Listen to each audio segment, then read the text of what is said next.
Bonjour et bienvenue. Aujourd'hui, on se pose une question un peu folle. Pendant des millénaires, le grand projet de l'humanité, c'était simple. Survivre. Lutter contre la faim, les épidémies, la guerre. Mais que se passe-t-il quand on commence, doucement, à gagner cette bataille? Qu'est-ce qu'on met en haut de notre nouvelle liste de choses à faire, quoi? C'est une question qui est vertigineuse parce qu'elle nous oblige à regarder non pas en arrière, mais très très loin en avant. Exactement. Et pour nous guider dans cette exploration, on a des extraits d'un livre qui a fait énormément de bruit, Homo Deus de Yuval Noah Harari. Ah oui. C'est une analyse qui part de ce constat, la maîtrise de nos anciens fléaux, pour explorer les prochains sommets que l'humanité pourrait vouloir gravir. Vaincre la mort, atteindre un bonheur permanent. Et finalement, s'élever au rang de Dieu. Rien que ça. Rien que ça. On va donc commencer par regarder un peu dans le rétroviseur, comprendre à quel point notre monde a changé. C'est ça. Puis, on verra où cette nouvelle route nous mène. Et on terminera en se demandant si le véhicule qui nous y emmène, notre propre humanité, est sur le point de se transformer. C'est tout à fait ça. L'idée centrale qui ressort des textes, c'est un paradoxe puissant. Les outils qu'on développe pour réaliser nos rêves les plus fous. L'IA, les biotechnologies, Voilà. Ces outils pourraient aussi être ceux qui démantèlent notre vision du monde. On est vraiment à un carrefour. Les sources nous rappellent que nos sociétés reposent sur de grands récits. des fictions collectives. Exactement. Les dieux, les nations, les droits de l'homme. Mais que se passe-t-il quand la science nous dit que le pilier de notre dernier grand récit, l'humanisme, avec son individu libre et souverain, est peut-être lui aussi une fiction? Alors, commençons par le début, ce moment où on a commencé à maîtriser nos plus vieux ennemis. L'auteur ouvre avec une statistique qui met tout en perspective. Au XXe siècle, un être humain a statistiquement plus de risques de mourir d'obésité que de faim. C'est fou quand on y pense. Plus de risques de mourir de vieillesse que d'une épidémie. Ça semble dingue par rapport à toute l'histoire qui nous précède. C'est un renversement complet. Pendant des siècles, la famine, la peste, c'était des forces de la nature, presque divines. On a tous l'image de la grande faucheuse de la peste noire. Bien sûr. Mais Pour prendre un exemple plus récent, la grippe espagnole de 1918. Elle a tué entre 50 et 100 millions de personnes. en moins d'un an. En moins d'un an, c'est plus que les 40 millions de morts de toute la Première Guerre mondiale. Face à ça, on était impuissants. Et pourtant, aujourd'hui, on vit dans des mégalopoles, on prend l'avion. Logiquement, on devrait être un terrain de jeu idéal pour les virus. Comment on explique ce succès? C'est le paradoxe moderne que les sources soulignent. Notre vulnérabilité, en théorie, a augmenté, mais notre capacité de réponse, elle, a explosé. La science. La science, la médecine. On a un réseau mondial de surveillance. Quand un nouveau virus apparaît, on l'identifie en quelques jours. Ce n'est plus un châtiment divin, c'est un problème technique. Un problème à résoudre. Voilà. Du coup, la plupart des gens aujourd'hui meurent de maladies non infectieuses. Cancer, maladies cardiaques, des maladies qui existaient avant, bien sûr, mais pour lesquelles il fallait vivre assez longtemps pour les développer. D'accord, pour la maladie. Mais la guerre. Quand on regarde des infos, on a l'impression que le monde est à feu et à sang en permanence. C'est une impression compréhensible, mais les chiffres racontent autre chose. Depuis 1945, on vit dans ce que le texte appelle une nouvelle paix. Une nouvelle paix. Oui, pour la première fois dans l'histoire, la guerre n'est plus l'outil par défaut entre grandes puissances. Et la raison principale, c'est l'arme nucléaire. Elle a brisé ce que l'auteur appelle la loi de Tchekhov. La loi de Tchekhov. Oui, cette règle de théâtre qui dit qu'un fusil montré au premier acte doit servir au troisième. Eh bien, depuis 1945, on a des milliers de fusils nucléaires, mais on a appris à résister à la tentation. Parce que tout le monde y perdrait. Tout le monde y perdrait.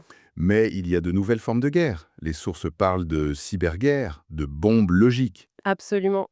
La menace a changé de forme. Une bombe logique, un code malveillant, pourrait couper l'électricité d'un pays. La capacité de faire des dégâts existe. Mais Mais, et c'est une distinction cruciale, il y a une différence entre la capacité et la motivation. Le coût de la guerre est devenu tellement élevé que la motivation a chuté. et le terrorisme dans tout ça, ça occupe une place énorme dans nos esprits. Et c'est précisément son but. Les textes décrivent le terrorisme comme une stratégie de faiblesse. C'est du théâtre. Du théâtre. Oui, si on regarde les chiffres, l'impact est minime. En 2010, le terrorisme a tué 700 personnes dans le monde. La même année, l'obésité en a tué plus de 3 millions. Le chiffre est sans appel. L'auteur a cette phrase choc. Pour un Européen moyen, Coca-Cola est une menace bien plus mortelle qu'Al-Qaïda. Comment on explique un tel décalage entre la menace et notre perception? Harari utilise une analogie géniale. La mouche et l'éléphant dans un magasin de porcelaine. Ah, je crois que je vois où vous voulez en venir. La mouche, c'est le groupe terroriste. Elle est minuscule, incapable de casser une tasse. Alors que fait-elle? Elle trouve un éléphant, la superpuissance, se glisse dans son oreille et se met à vrombir. Et l'éléphant panique. Il panique, il devient fou de rage et il détruit lui-même tout le magasin. À la fin, qui a causé les dégâts? Pas la mouche, l'éléphant. La vraie menace du terrorisme, ce n'est pas l'acte, c'est notre propre réaction démesurée. C'est une image très forte. Donc, si on résume, famine, peste, guerre, ces problèmes sont passés de tragédies incontrôlables à des défis gérables. Ce qui nous ramène à la question de départ. Et maintenant, Exactement. L'humanité a horreur du vide. Les sources identifient trois nouveaux grands projets qui émergent, l'immortalité, le bonheur et la divinité. commençons par l'immortalité. Ça sonne encore très science-fiction quand même. De moins en moins. La grande rupture, c'est que la mort n'est plus vue comme un destin métaphysique, mais comme un problème technique. Et tout problème technique est une solution technique. En théorie, oui. Et cette idée est portée par des gens très puissants, surtout dans la Silicon Valley. Peter Thiel, le cofondateur de PayPal, a dit qu'il préférait combattre la mort. Google a créé Calico, une filiale dont le but est de guérir la mort. Admettons qu'on y arrive, j'ose à peine imaginer les conséquences sociales. On aurait des PDG de 120 ans. C'est exactement ça. Le physicien Max Planck disait que la science progresse d'un enterrement à l'autre. Si les anciennes générations ne meurent plus, on risque une sclérose complète de la société. Sans parler des inégalités, ce traitement ne serait sûrement pas pour tout le monde. Vivre éternellement, c'est une chose. Mais si c'est pour être misérable, ça nous amène au deuxième projet, la quête du bonheur. Oui, on est passé du droit à la poursuite du bonheur à une sorte de droit au bonheur. On s'attend à être heureux. Mais l'argent ne suffit pas visiblement. Non. L'exemple des États-Unis est frappant. Entre 1950 et 2000, le PIB a triplé, le revenu par habitant a doublé, mais le niveau de bien-être subjectif déclaré par les Américains n'a pas bougé d'un iota. Alors, c'est quoi la solution proposée? La solution est biochimique. L'argument est que notre bonheur est régulé par des algorithmes biochimiques, un système hérité de nos ancêtres. Conçu pour la survie. Voilà, il nous récompense avec des pics de plaisir, puis nous ramène à un état neutre pour nous pousser à agir de nouveau. Il n'est tout simplement pas fait pour un état de béatitude constant. C'est un peu réducteur, non? Ça laisse de côté le sens, les relations. Le livre aborde cette critique. Il l'aborde, mais en restant sur ce plan biologique. La thèse n'est pas que l'amour ou l'art n'existent pas, mais que l'expérience subjective de ces choses est toujours médiée par notre biochimie. Donc, si le système est le problème, la seule solution pour un bonheur durable, c'est de pirater le système. Avec des médicaments, des psychotropes. Exactement. On ne change pas le monde extérieur, on change notre chimie intérieure. D'accord, je vois. Immortalité, bonheur et le troisième projet, la divinité. C'est là que tout bascule. Parce que ces technologies, elles se heurtent à notre vision du monde, l'humanisme. Précisément, l'humanisme, depuis 3 siècles, c'est notre religion. L'expérience humaine est la source suprême de sens. Les lecteurs, c'est mieux, le client a toujours raison. C'est ça. Et la science a longtemps été son allié. Mais le paradoxe, c'est que cette même science est en train de saper les deux piliers de l'humanisme, le libre arbitre et l'idée d'un moi individuel. Commençons par le libre arbitre. Comment la science le remet-elle en question? Par des expériences de plus en plus troublantes, les sources décrivent celle du roborat. Le robot rat? Des scientifiques implantent des électrodes dans le cerveau d'un rat. En appuyant sur un bouton, ils peuvent lui donner envie de tourner à gauche ou de sauter d'une hauteur qu'il éviterait. Ok. Mais le plus dingue, ce n'est pas qu'il le fait, c'est que le rat a l'impression de l'avoir choisi.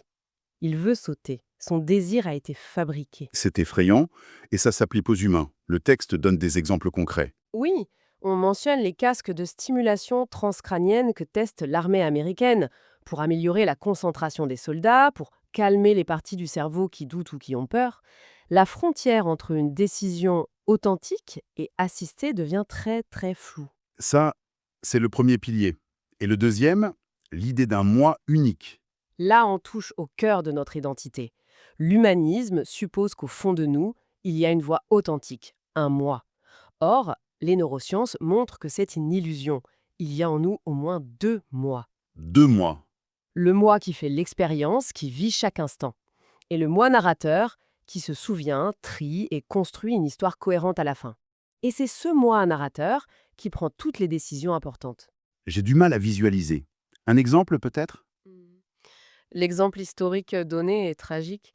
Les batailles de l'Isonzo pendant la Première Guerre mondiale. L'Italie lance une offensive contre l'Autriche-Hongrie. Résultat, 15 000 morts. Aucun gain. Une boucherie. Logiquement, il fallait arrêter. Logiquement, oui, mais comment le moi narrateur de la nation italienne aurait-il pu dire «Vos fils sont morts pour rien»? C'est une histoire insupportable. Alors, pour donner un sens à ses premiers sacrifices, il a décidé de continuer. Pour que leur mort ne soit pas vaine. Exactement. Cette logique a mené à 11 autres batailles. Au total, 700 000 morts italiens. C'est terrible. Si notre moi narrateur peut nous mener à de telles catastrophes, ça remet tout en question. Et c'est exactement là que les algorithmes et l'IA entrent en jeu, comme une alternative. C'est la plus grande révolution en cours, le découplage de l'intelligence et de la conscience. Pendant des millions d'années, ça allait ensemble. Toujours. Aujourd'hui, on peut créer une intelligence surpuissante, mais qui n'a aucune conscience, aucun ressenti. C'est la définition de l'IA. C'est une chose qu'elle gagne aux échecs, comme dit Blue contre Kasparov, mais c'en est une autre quand elle commence à conduire nos voitures ou à poser des diagnostics. Tout à fait. Une armée a besoin d'intelligence. La conscience, c'est optionnel. Watson d'IBM peut analyser des millions de dossiers médicaux pour trouver le meilleur traitement. AlphaGo a battu le meilleur joueur de Go du monde avec des coups qu'aucun humain n'avait jamais envisagés. L'intelligence est là, mais il n'y a personne à l'intérieur. Et cette évolution, selon les sources, donne naissance à une nouvelle religion, le dataïsme. C'est un peu fort comme terme, non? Le terme est provocateur, mais l'idée est simple. Le dogme, c'est que l'univers est un flux de données, les organismes sont des algorithmes, et la valeur suprême, c'est la liberté de l'information. C'est la première nouvelle valeur depuis la Révolution française, nous dit-on? Oui, l'auteur prend l'exemple d'Aaron Swartz, le co-créateur du RSS, et le qualifie de premier martyr du dataïsme pour avoir voulu libérer l'accès à des articles scientifiques. Et concrètement, au quotidien, ça veut dire quoi, vivre dans un monde dataïste? Ça veut dire que l'autorité se déplace de l'humain vers l'algorithme. Imaginez un système qui a accès à toutes vos données. Email, conversation, mais aussi biométrie via une montre, génétique. Ce système vous connaîtra objectivement mieux que vous-même. Mieux que mon moi narrateur si peu fiable. Voilà. Du coup, nos institutions démocratiques deviennent obsolètes. Pourquoi voter si un algorithme peut savoir pour qui je devrais voter? On en arrive à cette situation absurde où on échange nos données, la ressource la plus précieuse, contre des vidéos de chats. Et ça crée le risque d'une nouvelle division sociale, bien plus profonde que l'inégalité économique. Les projets d'immortalité ne visent pas à créer une norme pour tous, Non, ils visent à la dépasser. à la dépasser. On pourrait voir émerger une petite élite d'humains améliorés. Et l'écart biologique entre ces surhommes et les humains ordinaires pourrait devenir plus grand que celui qui séparait Sapiens de Néandertal. Pour la première fois, l'inégalité économique pourrait devenir biologique. Ce qui est fascinant, et c'est important de le souligner, c'est que l'auteur ne présente pas ça comme une prophétie. C'est un diagnostic. Une carte des chemins possibles, c'est ça. C'est pour qu'on puisse en débattre. Le but n'est pas de dire voilà ce qui va arriver, mais voilà ce qui pourrait arriver. L'étude de l'histoire dans cette perspective sert à se libérer du futur, pas à le prédire. Et cela nous laisse avec une pensée finale, une sorte de miroir un peu glaçant. Pour imaginer comment des surhumains améliorés pourraient un jour traiter les humains ordinaires. Oui. Les textes suggèrent que le meilleur modèle, c'est la façon dont nous, aujourd'hui, on traite les animaux. Ah oui, c'est dur. On les exploite, on les expérimente sur eux, on les ignore, non pas par méchanceté, mais parce qu'on se considère comme fondamentalement supérieur. C'est une analogie qui fait réfléchir. Alors que nous nous apprêtons à jouer à Dieu, il est peut-être crucial de nous souvenir de l'animal que nous sommes encore.